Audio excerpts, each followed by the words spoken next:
कोई बोलता है मैंने 12 घंटे पढ़ा, मैंने ये किताब भी पढ़ दी, मैंने वो किताब भी पढ़ दी, मैं 14-14 घंटे पढ़ता था। क्या डेली पढ़ते थे क्या?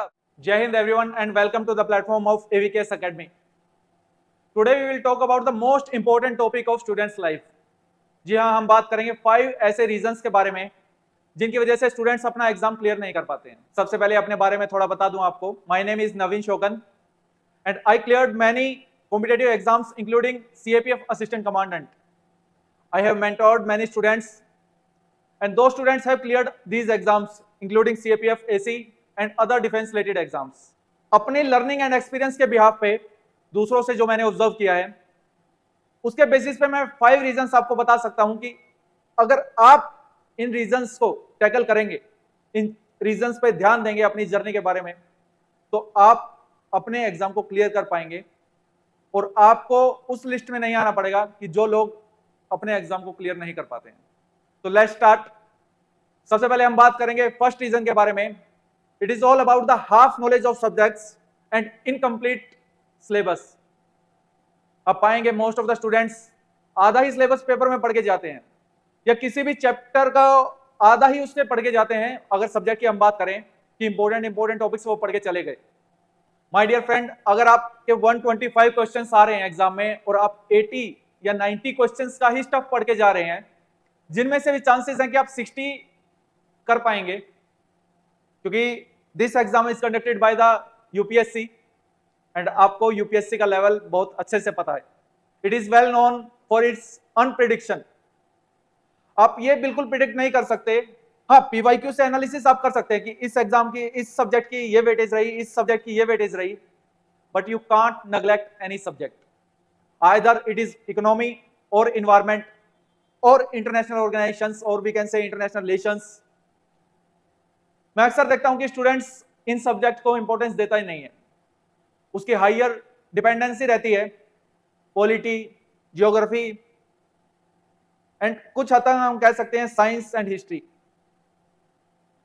लेकिन क्या अदर सब्जेक्ट्स का वेटेज नहीं है? क्या उनका रोल नहीं है?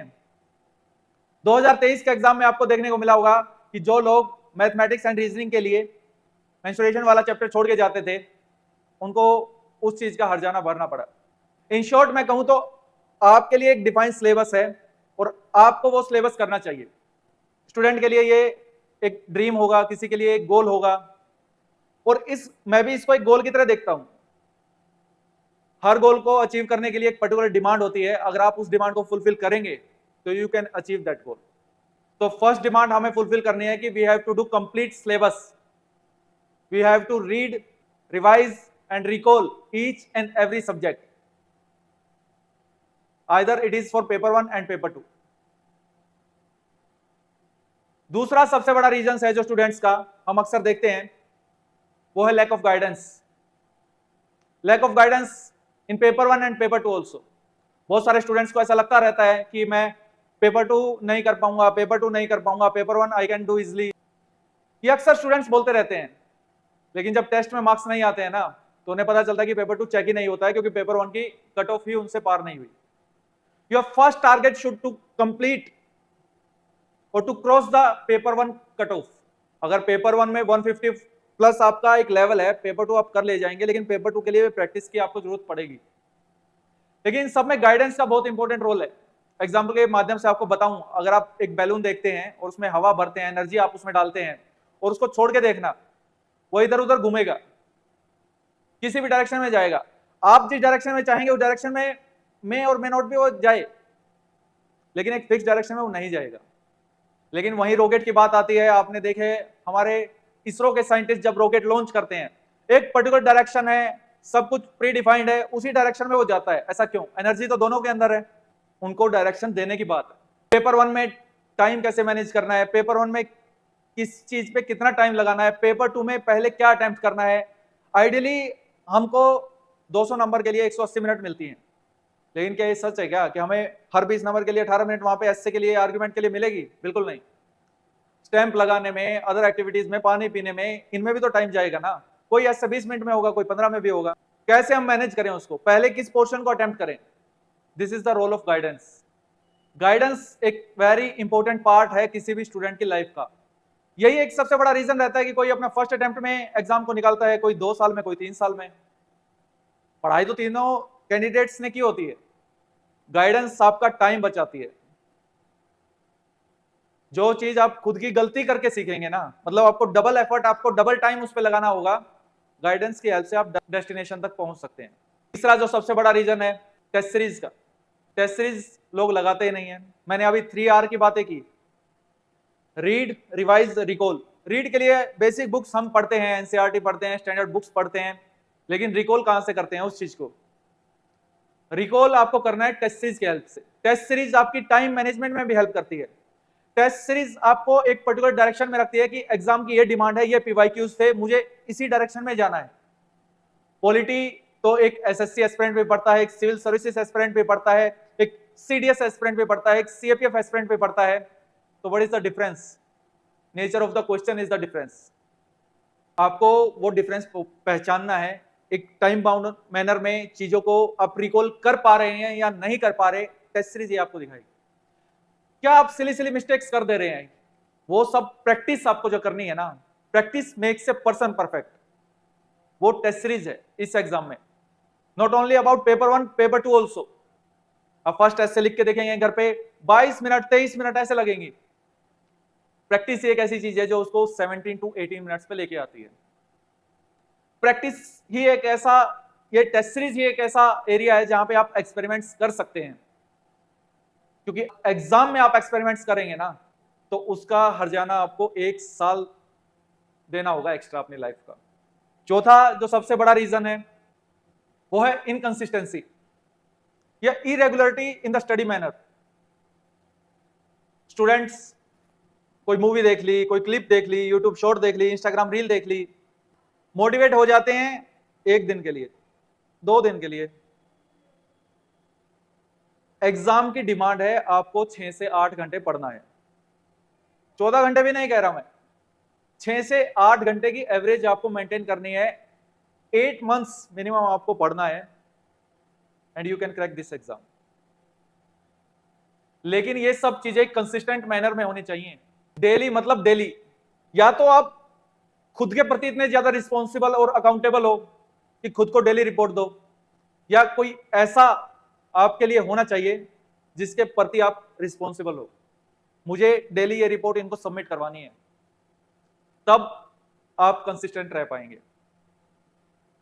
इसके लिए दोनों मोटिवेशन चाहिए, not only the externally but also the internally motivation.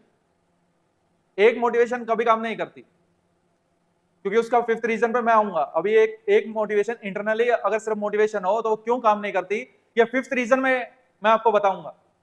5th जो इंपॉर्टेंट रीजन है इस जर्नी में जो हर स्टूडेंट फेस करता है वो है ओवर स्ट्रेस। मैं यहां पे स्ट्रेस की बात नहीं कर रहा हूं, स्ट्रेस तो हर स्टूडेंट का रहेगा। जो इंसान अपने कैरियर को लेकर चिंतित है वो तो अच्छी बात है ना, जिसको चिंता ही नहीं है वो कैसा इंसान है? वो अपने कैरियर को लेकर ही चिंतित नहीं है। लेकिन कंसर्न क्या होता है? कंसर्न होता है ओवर स्ट्रेस, जो आपकी एफिशिएंसी घटाता है। उस स्ट्रेस का रीजन क्या रहता है? उसके मल्टीपल फैक्टर्स हैं। एक फैक्टर है कि आप बहुत ज्यादा इमेजिनेशन में चले गए हैं, ओवर थिंकिंग में चले गए हैं, सेल्फ डाउट एक बहुत बड़ा रीजन है। और इन शॉर्ट इस चीज को कहूं तो नाम है कि खुद से खुद की एक्सपेक्टेशंस जो आप फुलफिल नहीं कर पा रहे हैं। आपकी फैमिली की एक्सपेक्टेशंस, आपके रिलेटिव्स की एक्सपेक्टेशन, आपके फ्रेंड्स की एक्सपेक्टेशंस। लेकिन एक सबसे बड़ा रीजन क्या है ओवर स्ट्रेस का, आप जानते हैं? यूटोपिया और आइडियल सिचुएशन आप इसको बोल सकते हैं, और आइडियलिस्टिक वे बोल सकते हैं स्टडी का, जो टॉपर्स आपको बताते हैं। I am not here to criticise anyone, but ये सच्चाई आपको समझनी होगी। कोई बोलता है मैंने 12 घंटे पढ़ा, मैंने ये किताब भी पढ़ दी, मैंने वो किताब भी पढ़ दी, मैं 14-14 घंटे पढ़ता था। क्या डेली पढ़ते थे क्या आप? एक कॉमन स्टूडेंट उस चीज को कनेक्ट करने की कोशिश करता है खुद से, वो 7-8 घंटे से ज्यादा बैठ नहीं पाता है, तो वहां से आता है सेल्फ डाउट, वहां से आता है ओवर स्ट्रेस। इस एग्जाम की एक लिमिटेड डिमांड है, उसको फुलफिल कीजिए, आपका एग्जाम गारंटीड निकलेगा। लेकिन वो मिनिमम जो डिमांड है वो आपको देनी होगी। अगर आप वो डिमांड फुलफिल नहीं करेंगे तो एग्जाम नहीं निकलेगा। एक जो ओवर स्ट्रेस का सबसे बड़ा रीजन है हाफ ट्रूथ, हम उसको फेक न्यूज भी बोल सकते हैं। हाफ नॉलेज और हाफ ट्रूथ, हाफ ट्रूथ झूठ से भी ज्यादा खतरनाक है और हाफ नॉलेज बहुत बहुत बहुत ज्यादा डेंजरस है। ये आप जब साइंस और हिस्ट्री के क्वेश्चंस अटेम्प्ट करेंगे ना, तब इस बात को बहुत अच्छे से समझेंगे कि जो स्टेटमेंट आपने पढ़ी नहीं वो आपके लिए इनकरेक्ट है, लेकिन उसकी आपको नॉलेज ही नहीं थी, वो आपके लिए वो करेक्ट थी स्टेटमेंट। और आपने जिस स्टूडेंट को पढ़ा ही नहीं जिसने, वो तो उसको स्किप कर देगा, लेकिन आप हाफ नॉलेज को जिस क्वेश्चन से अटेम्प्ट करते हैं वो -0.67 लेके जाएगा आपका। आप उस स्टूडेंट से पीछे हो गए जिसने पढ़ा नहीं। वो हाफ ट्रूथ कहां से? सोशल मीडिया से, टॉपर्स से। आपको लोग ये बताते हैं कि I score 200 in out of 250 in paper 1, 180 out of 250, 190 you can easily, लेकिन उसकी जर्नी नहीं बताते हैं कि उसको 4 साल लगे हैं वो अचीव करने में, वो 3 साल लगे हैं अचीव करने में। आपको अपने गोल को एक फेज मैनर में अचीव करना होगा। यही एक मेंटर का रोल आता है। अपना एक बेस आपको पहचानना होगा कि मैं अभी 50 पे हूं तो मुझे 100 पे जाना है, मैं अभी 70 पे हूं तो मुझे 50 से 100 की रेंज में जाना है, 100 से 125 की रेंज में जाना है, 125 से 140 की रेंज में जाना है, 140 से 160 की रेंज में जाना है। जब आप फेज मैनर में आपके गोल को डिसाइड करेंगे तो फेज मैनर में अपने एफर्ट्स लगा पाएंगे, तब आप उसको अचीव कर पाएंगे। हाइपोथेटिकल सिचुएशंस में आप रहेंगे, खुद को इमेजिन करेंगे, तो वो ओवर स्ट्रेस करेगा, आपकी एफिशिएंसी डिक्रीज करेगा, आपके जितने मार्क्स आने होंगे उससे कम मार्क्स आपके आएंगे। तो ये 5 मोस्ट इंपॉर्टेंट रीजंस हैं जो आपको ध्यान में रखने हैं कि किसी स्टूडेंट के फेलियर के क्या रीजंस रहते हैं। मैं चाहूंगा कि आप एटलीस्ट ये गलती ना करें जो इन general students lack of guidance की वजह से करते हैं। फॉर योर इंफॉर्मेशन, अभी हमारे फाउंडेशन बैचेस चल रहे हैं दिल्ली में भी, हैदराबाद में भी। आप उसमें ज्वाइन करना चाहें तो कर सकते हैं। ऑनलाइन बैचेस भी हमारे अवेलेबल रहते हैं। And AVKS is well known for the CAPF assistant commandant exam. It is the dedicated platform for CAPF. और ये मत समझिएगा कि आप जो अभी नेक्स्ट 1 ईयर की जर्नी आप तय करने जा रहे हैं, आप एडमिशन लें ना लें, बहुत फैक्टर्स पे डिपेंड करेगा। फाइनेंशियल फैक्टर पे डिपेंड करेगा, आपके फैमिली फैक्टर पे डिपेंड करेगा, आपके खुद के एक्सपीरियंस पे डिपेंड करेगा। It is a secondary thing. मैं दिल्ली ब्रांच में आपको मिलूंगा। आपकी इस जर्नी में अगर 1% भी आपको लगता है कि मैं कंट्रीब्यूट कर सकता हूं, तो मोस्ट वेलकम है आपको। आप आके मुझसे मिल सकते हैं। जो आपको लगता है कि मुझे इस गाइडेंस की आवश्यकता है, I am here to help you. उसका कोई पैसा नहीं है, ये मैं एक ड्यूटी समझता हूं। It's my devotion towards CAPF and it's my devotion towards the student community. आपको जो भी गाइडेंस चाहिए आप कमेंट सेक्शन में बताना चाहें, कमेंट सेक्शन में बता सकते हैं। आप दिल्ली कभी आए और सीएपीएफ की आप तैयारी करते हैं तो एक बार मिलके जरूर जाना दोस्त। पूरा एड्रेस आप गूगल साइट पे भी आप देख सकते हैं और आपको टेलीग्राम पे, अदर प्लेटफॉर्म्स पे मिलता रहेगा। आज की वीडियो के लिए इतना ही रखते हैं। Thank you so much. जय हिंद।